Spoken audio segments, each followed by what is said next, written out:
Hello, I'm Justin Dunn, and this is my horse whiskey. I'm here to share with you a few things. I want to try to make a video about passion, purpose, and why. What's the point?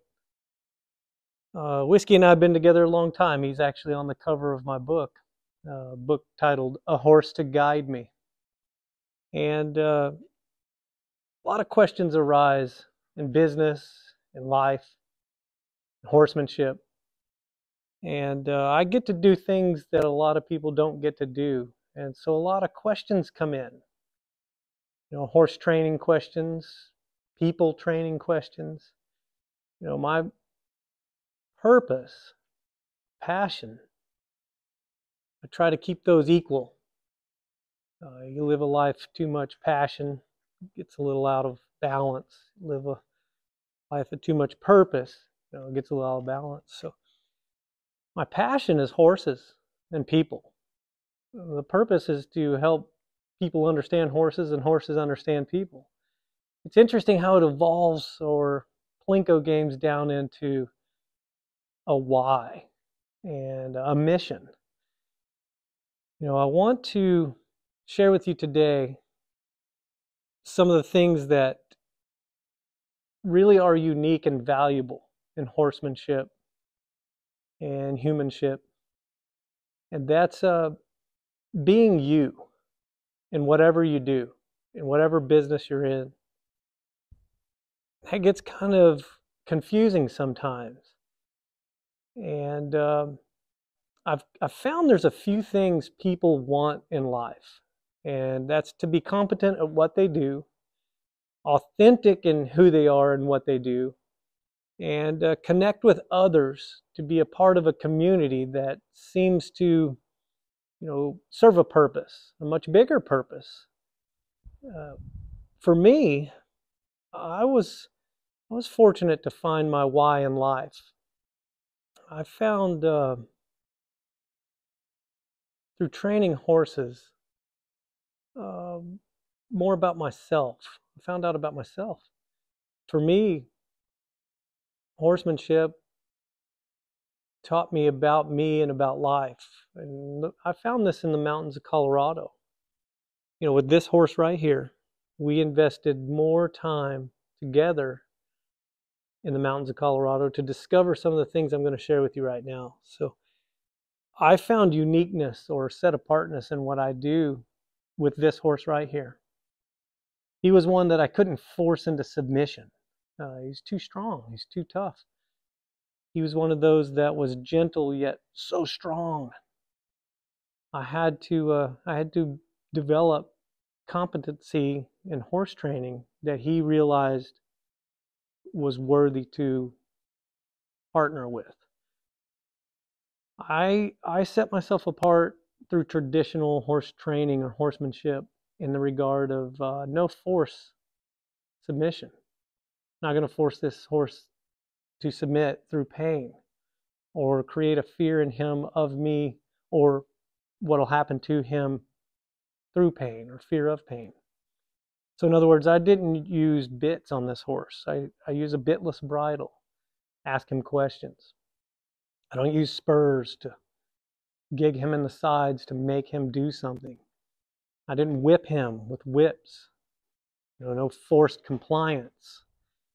Those are all important things to understand in developing your authenticity. Be you. Present you to the horse. Present you to people.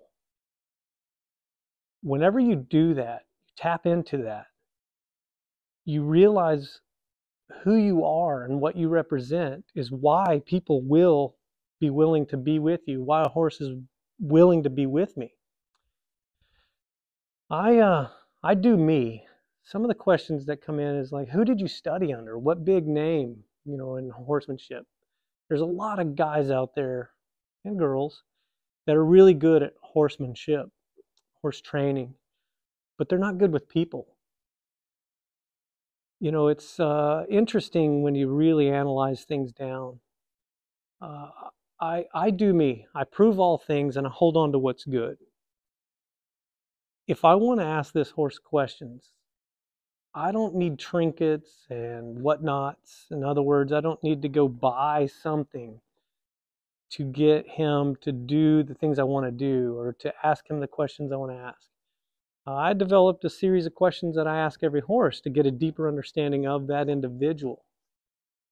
In other words, I'm not focusing on the outward, what I need as far as a round pin or a something that's marketed and sold as the trinket that's going to get you the magic whatever. I don't need any of those outside things.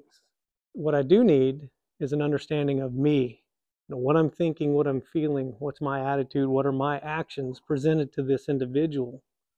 And then based on the feedback from him, what do I need to change to become better? So in my 5-part series of asking him a series of questions to get a deeper understanding of him, I can make adjustments and I can adapt to the individual horse or human in developing a relationship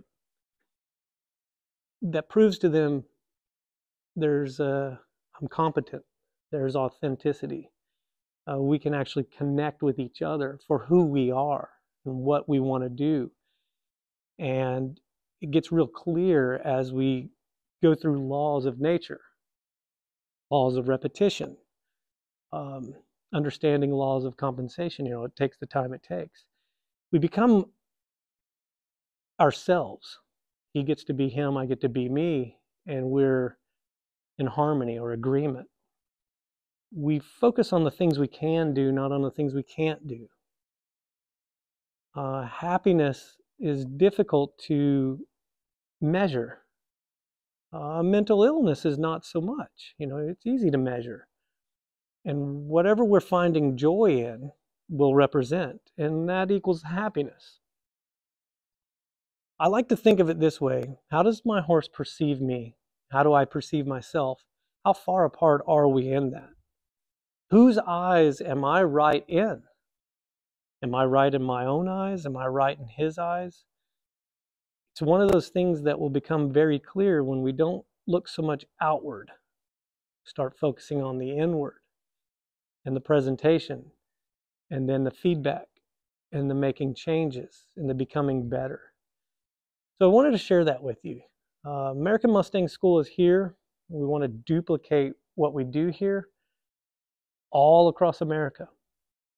But I want you to really understand, we want it to be unique to the individual and valuable to the individual in the duplication process. So those big name trainers you hear of, the big time horsemanship guys, just know that they're like musicians. You're going to hear music. You're going to like some of the lyrics. You're going to like some of the melody. And that's okay. If it's good for you, you apply it to what you're doing. But never lose sight of that creativity in yourself. Never lose sight of that authenticity. You always want to take information, make it your own, make it better. Utilize it in a way that is liberating for you and gives you freedom to be curious and go through this life in a curious way of the unknown. You want to be curious about what is next. I try to do that with my horses. I want them to be curious as to what's next, what's coming. What are we doing today? Who are we going to meet today? What do I get to be a part of that's something bigger than myself?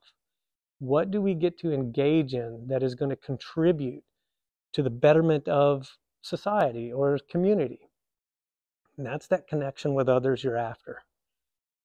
Horses are the masters at that. If you've ever been around them or studied them for any length of time, they're the masters at being authentic. They're the masters at being competent at what they do. They're only going to gain a leadership role if it benefits the rest. So my message to you today, if you've found this channel, if you've found our horsemanship content, what we're doing is to become better. Because remember this, whatever you think and whatever you do, you become. Whatever this horse does, whatever he thinks, he becomes.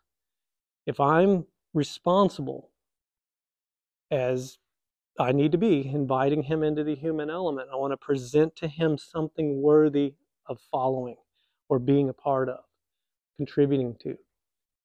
He knows if I am doing that, and he knows if I'm not. And it's up to us to gain an awareness of what we're presenting to the outside world, and what they are receiving, and what we think is, and how far apart that is in actuality. You know, a perception of myself and what he perceives might be miles apart. But if we start to gain that awareness, and we want to become better than we are, we want to get from where we are to where we want to go, that's what we're trying to do. They know it. They'll step up and help us do it. So hopefully this little video helped you gain some insight as to what American Mustang School is about. I'm Justin Dunn. I'll be your host in all the videos. I hope that you enjoy them. And if you have any questions or comments, feel free to put them in there and we'll answer them best we can. Say bye-bye, Whiskey. Say bye-bye.